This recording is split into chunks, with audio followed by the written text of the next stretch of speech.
This video is for One Piece fans only. যারা আমার ভিডিওর জন্য ওয়েট করতেছিলে, আমি অনেক দিন প্রায় 5-6 মাসের মতো হয়েছে ওই মেরিন ফোর্ডের পরে আর কোনো ভিডিও বানানো হয়নি। আমি জানি না কেন বানানো হয়নি, কিন্তু আমি কন্টিনিউয়াসলি দেখতেছি, ঠিক আছে? সো তাদেরকেই এই ভিডিওতে আপডেট দেওয়ার জন্য যখন আমি দেখলাম, আমি হিস্টোরিতে গিয়ে আমার চ্যানেলের রেকর্ড দেখলাম যে প্রায় অনেক ভাই এতগুলো আর্ক দেখছি কিন্তু তার ব্যাপারে ভিডিওই বানানো হয়নি। তখন আমি মনে করলাম হ্যাঁ, একটা ভিডিও বানানো উচিত, কারণ অনেকেই তোমরা ওয়েট করতেছো, আর অনেকে আমার সাথে দেখতেও ছিল। আমি লাইভে কিন্তু অ্যানিমে দেখি টুইচে, এখন কিকে না কিক থেকে আমাদের বলছে যে তুমি বেশি ফেমাস হয়ে যাইতেছো, তুমি আর স্ট্রিম করতে পারবা না এখানে। সো আমরা এখন টুইচে মুভ করছি, ওখানে আমরা রাতে স্ট্রিম করি, একসাথে অ্যানিমে দেখি ওয়ান পিস ফ্যান্সরা। নিচে ডেসক্রিপশনে লিঙ্ক আছে। সো আমি হচ্ছি 1 by 1 যাব কোন কোন আর্ক দেখছি আর সেখানে আমি কি কি স্পেশাল আমার মনে হয়েছে, আর একটু আমি আমার এক্সপিরিয়েন্স তোমাদের সাথে শেয়ার করব, ঠিক আছে?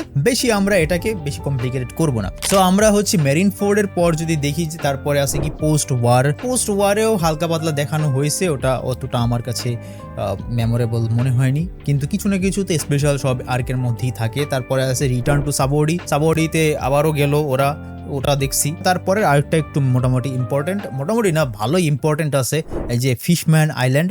আর এটার মধ্যেই আমরা দেখতে পারছি যে ফিশম্যান মানে পানির ভিতরের মধ্যেও একটা এরিয়া ঠেরিয়া আছে, ওখানে বিগ মমের সাথেও আমরা একটু দেখাশোনা হয়েছে। অ্যান্ড হিরাহুশির কাহিনীও আমরা দেখতে পারছি। এই তো মোটামুটি আমরা বুঝতে পারছি। ও হ্যাঁ, ওর নামটা জন্য কি ব্রো, ফিস্টার, হ্যাঁ জিনবের কথা বলতেছিলাম আমি, জিনবের নামটা ভুলে গিয়েছিলাম। তো জিনবের কাহিনীও আমরা দেখতে পাচ্ছি যে ও আসলে কোথায়, ওর অরিজিন কোথা থেকে আসছে অ্যান্ড এভরিথিং। আমার কাছে ফিশম্যান আইল্যান্ড আরও একটা জিনিস কিন্তু ইম্পর্টেন্ট আছে, আরও একটু ডিপথে গেছে, কিন্তু আমি ওটার ব্যাপারে এখন কথা বলতে চাই না, কিন্তু হালকা টাচ দিছে আর কি, ঠিক আছে? সো ফিশম্যান আইল্যান্ডটাও আমরা এখানে শেষ করলাম। আমার কাছে ফিশম্যান আইল্যান্ড মোটামুটি লাগছে, অতটাও বেশি ভালো লাগেনি, কিন্তু ভালো ছিল মোটামুটি। তারপরে আমরা আসি হচ্ছে পাঙ্ক হাজারটা কিন্তু জোস ছিল। এখান থেকে আসলে হচ্ছে অ্যানিমেটা একটু ডার্ক ওয়েতে যাওয়া শুরু করে, আর কি আমরা বুঝতে পারি যে এই যে এপস্টিন থাইল্যান্ডের কাহিনী কিন্তু এর মধ্যেও কিন্তু হালকা ভাইব পাওয়া যায়। এই যে চিজারের স্যাপারটায় ও এখানে এক্সপেরিমেন্ট চালায় বা ছোট ছোট বাচ্চাদের উপরে, ওগুলোকে জায়ান্ট বানাইতে চায়। চিজারকে আমরা ওখানে দেখলাম, চিজার কিন্তু একটা ভালো ইম্পর্টেন্ট মেইন বলতে পারো যে ভালোই ইম্পর্টেন্ট ক্যারেক্টার।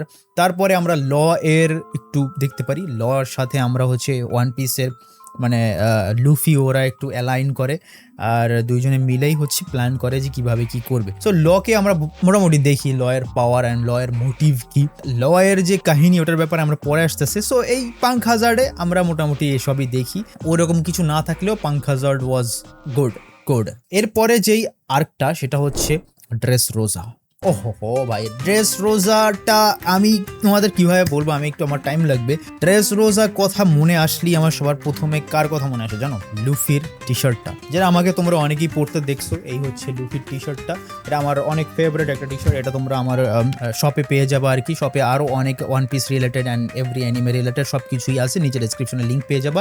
হালকা একটু প্লাগ মেরে দিলাম, বাট সত্যি আমার কাছে মানে লুফির এই যে টি শার্টটা আমার অনেক ভালো লাগছে। আরও যদি আমি বলি তাহলে আরে ওই মেয়েটার নাম জানো কি, রেবেকার কথা কিভাবে ভুলে যাই, রেবেকার কথা মনে পড়ে। তো ড্রেস রোজা আসলে আমি যদি বলি, প্রথম দিকে আমি ঘুমায় পড়ছিলাম একদম স্ট্রিমের মধ্যে। আমি আসলে ঘুমাই গেছিলাম 2-3 সেকেন্ডের জন্য, ঘুমিয়ে পড়ছিলাম। সো এতটাই বোরিং লাগছিল প্রথম দিক থেকে, বাট পরে গিয়ে একটু ভালো হয়েছে। পরে গিয়ে আমরা আরো দেখতে পারি যে ড্রেস রোজা তো শুরু হয়েছে।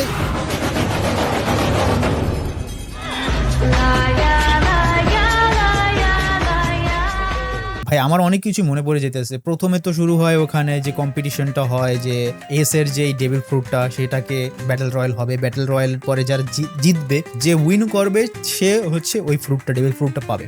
তো এই জন্য হচ্ছে লুফি এখানে পার্টিসিপেট করে, কারণ হচ্ছে ওর ভাইয়ের ডেভিল ফ্রুট অন্য কারো হাতে গিয়ে এটাকে মিসইউজ করবে, এটা হতে দিতে চাইছিল না। So make sense. তো এখানে আমরা ডফ্লামিঙ্গোকে ফাইনালি দেখতে পারি যে ওর সবই সেট আপ, ড্রেস রোজাটাই ওর।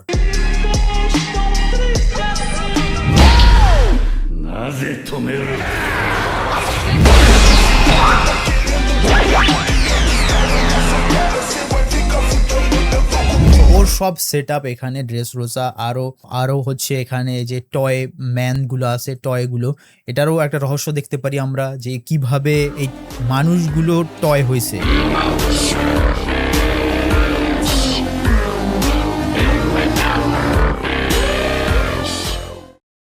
কি স্পয়ার হয়ে গেল? আর ডোন্ট নো ভাই, যারা এই ভিডিও দেখবে তারা তো অবভিয়াসলি ওয়ান পিস দেখেই রাখছো।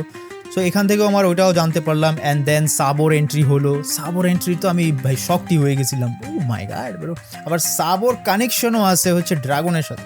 কেমনে কেমনে একটার সাথে অন্যটা মিক্স করা ভাই, অ্যালাইন করা। So that was a good twist and turn ভাই। আরও ডেপথে যাই, ড্রেস রোজার মধ্যে ব্যাক স্টোরিগুলো, যেমন লয়ের ব্যাক স্টোরি ভাই, one of my favourite back স্টোরির মধ্যে লয়ের ব্যাক স্টোরি থাকবে। আমার কাছে খুবই খুবই ভালো লাগছে লয়ের ব্যাক স্টোরি। আর লয়ের ব্যাক স্টোরির জন্যই আমার কাইন্ডা অনেক ক্লোজ টু হার্ট। তো এটাও আমরা দেখতে পারি। অ্যান্ড দেন কোরাজন, কিভাবে ভুলবো ভাই, কোরাজন রে কিভাবে ভুলবো? কোরাজন সেই সেই ভাই, মানে দুই ভাই যে সবসময় একই মায়ের পেটের দুই ভাই যে সেম হয় না, সেটা আমরা এখানেও একটা কাইন্ডা একটা ভাইব পাই যে একজন হচ্ছে পিওর ডেভিল আর একজন হচ্ছে কাইন্ড হার্টের একদম মাস্টার।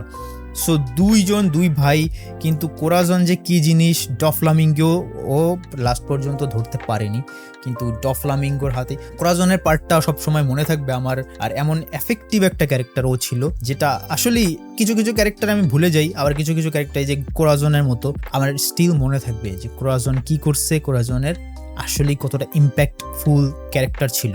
সো এটা আমরা দেখি। অ্যান্ড দেন আমরা ফাইনালি ফাইটের দিকে যাই, সেটা হচ্ছে লুফি ল ভার্সেস হচ্ছে আমাদের ডফলামিঙ্গো।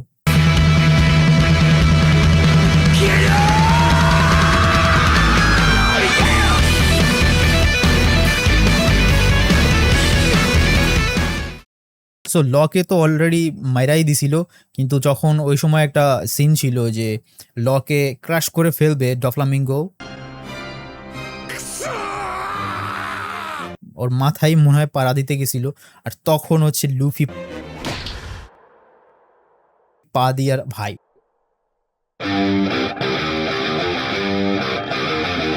অরা ফার্মিং অ্যাট ইটস পিক ভাই। ওয়াও, যখন ওয়ান পিস ওরা ফার্ম করে ভাই, তখন ডিফারেন্ট লেভেলে অন্য লিগে চলে যায়। আর ওই জিনিসটা ওইটা এখনো মনে হয় আমার হচ্ছে কি বলে ওটাকে, ওয়ালপেপার করে রাখছি।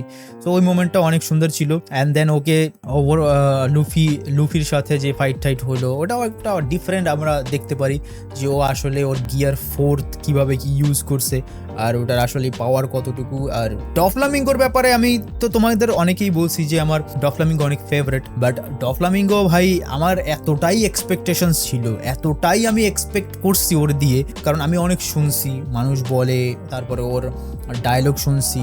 অ্যান্ড ইভেন তালহা ভাইও ওই সময় যখন দেখতেছিল আরো 2 বছর আগে, তখনও আমাকে অনেক বলছে ডফলামিঙ্গোর এই ডায়লগ ওই ডায়লগ। সো আমার মাথায় একটা ইমাজিনারি সিচুয়েশন বা ইমাজিনারি একটা ক্যারেক্টার তৈরি হয়েছে যে he will be the biggest of the biggest. But biggest না হলেও ইট ওয়াজ গুড, পিওর এভিল ছিল, আর ওর মধ্যে মোটিভেশনই ছিল এভিলনেস ভাই। এমন ক্যারেক্টার কিন্তু তুমি দেখতে পাওয়া না সহচর কেমনি কয় এটাকে, সচরাচর।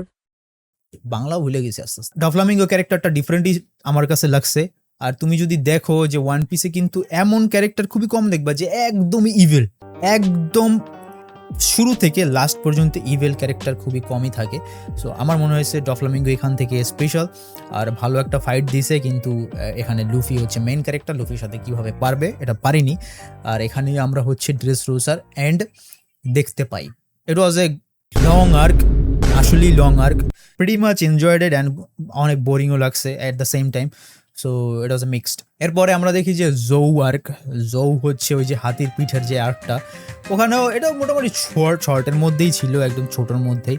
সো এটাও আমি এনজয় করছি। এখানে আমরা ওই হাতি দেখতে পাই, হাতির কাহিনী দেখতে পাই, আর হাতির সাথে কথা বলে তাও দেখতে পারি। সো এই সব কাহিনী টাহিনী, আর ওই হাতির উপরে যে যারা বসবাস করে, যেই অ্যানিমাল ম্যান টাইপের যারা, সো তাদেরকেও আমরা দেখতে পারি। আর পনিগ্লিফের ব্যাপার আমরা আরো একটু ভালোভাবে দেখি আর কি। তো এখানে যাওয়ার পরে আমরা ফাইনালি চলে আসি যে হোল কেক আইল্যান্ড। আর হোল কেক আইল্যান্ড এখনো আমার চলতেছে, আর আমি হয়তোবা এখন না বলি হোল কেক আইল্যান্ডের ব্যাপারে, কারণ it is a huge arc. আর এখানে হচ্ছে বিগ মম প্লাস আমার মনে হয় ফাইনালি আমরা দেখতে পাই যে সানজিকে একটা প্রপার প্রপারলি একটা আর্ক দেওয়া হয়েছে বা প্রপারলি একটা ক্যারেক্টার ডেভেলপমেন্ট দেওয়া হয়েছে।